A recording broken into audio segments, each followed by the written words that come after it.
In the world of AI, there's this constant battle raging under the surface. It's this fundamental tension between moving incredibly fast and being absolutely positively safe. It's really the ultimate high-wire act of modern technology.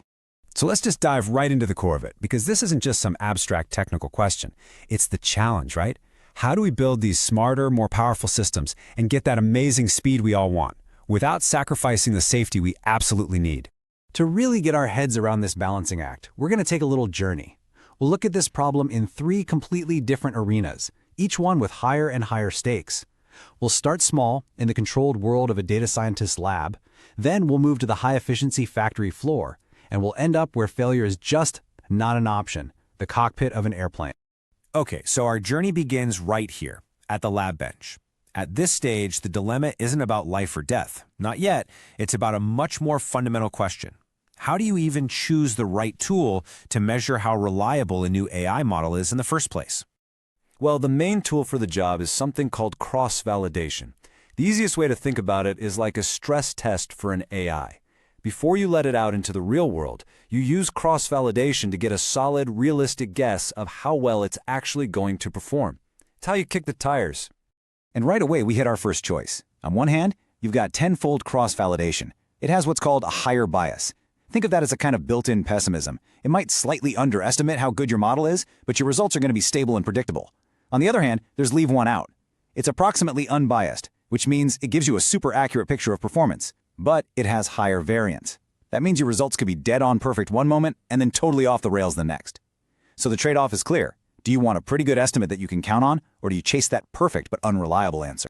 And this quote from our source material just nails it, right? It perfectly illustrates the issue. Even here, in this relatively low-stakes scenario, if you go for what seems most accurate, that unbiased option, you can actually end up with something totally unreliable. This is stop number one on our journey, where it's not about speed, but about the stability of the measurement itself.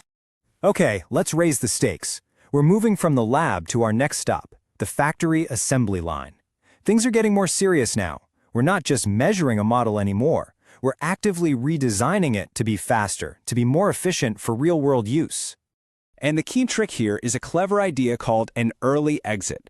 So picture a neural network thinking through a problem, going layer by layer by layer. An early exit is like an off-ramp on the highway. It lets the AI stop processing and just give you an answer as soon as it feels confident enough.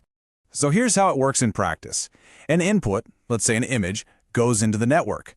At the first early exit, the network basically asks itself, am I more than 90% sure I know what this is? If the answer is yes, bam, it spits out the prediction, saving a ton of processing time. If not, it just says, nope, gotta think about this a bit more, and passes the problem deeper into the network for more analysis. And the benefit is huge. It's immediately obvious. Networks with these shortcuts can make decisions way, way faster than standard networks that have to grind through every single input all the way to the very end. But, see, this speed creates a brand new and much more serious problem. If you're building these shortcuts into an AI that's, say, running heavy factory equipment, how can you be 100% sure those shortcuts won't cause a catastrophic mistake? How do you prove it's still reliable? The answer is a pretty intense process called formal verification. Now, this isn't just running a bunch of tests. This is a rigorous mathematical proof.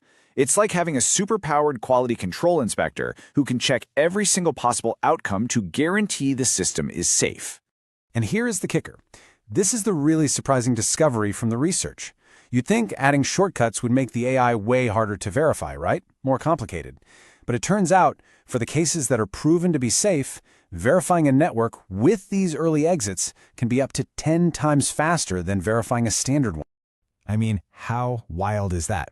It's this completely counterintuitive twist. In the hunt for more speed, engineers accidentally created a design that, in the right circumstances, actually makes it easier to achieve that mathematical certainty of safety. That trade-off between speed and safety, well, it's not always as simple as we think. Sometimes, maybe, you can have your cake and eat it too. So, where does this all end? We're going to the one place where the stakes are absolute, the cockpit. Because here, in aviation, there is no margin for error. The reliability dilemma isn't a trade-off you balance, it's a problem you solve. Period. And the rule book for this world is a standard called DO-178C. It governs every single line of code that goes into safety-critical systems on an airplane. It doesn't ask you to balance speed and safety. It mandates safety. And here's how it works. Software gets sorted into different levels, from E all the way up to A. Down at level E, you've got things like the in-flight entertainment system. If it fails, no big deal. But up at level A, you're talking about the flight control system. The failure condition is labeled catastrophic. That means failure is simply unacceptable, and the level of proof you need to certify it is absolutely immense. So you see, in this environment, the whole dilemma just gets resolved by taking one side of the equation off the table. Speed is secondary. Performance is nice to have. The only thing that matters is a verifiable mathematical guarantee that it will work correctly every single time. And just look at the kind of evidence you have to provide. We're not talking about just running a few tests here. This is about things like end-to-end traceability, which means you have to prove that every single requirement is linked directly to the code that implements it and to the tests that verify it. It means brutal, independent reviews and something called structural coverage analysis, which is basically proving that every single pathway through the code has been tested under every condition you can imagine. The burden of proof is just on another level. So, we've been on this journey. What's the big takeaway? We've seen how the exact same tension, this pull between performance and reliability, plays out in dramatically different ways, all depending on the stakes.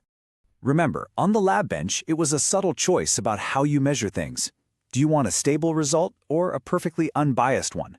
On the assembly line, it became a design choice where adding shortcuts for speed surprisingly made it easier to verify safety.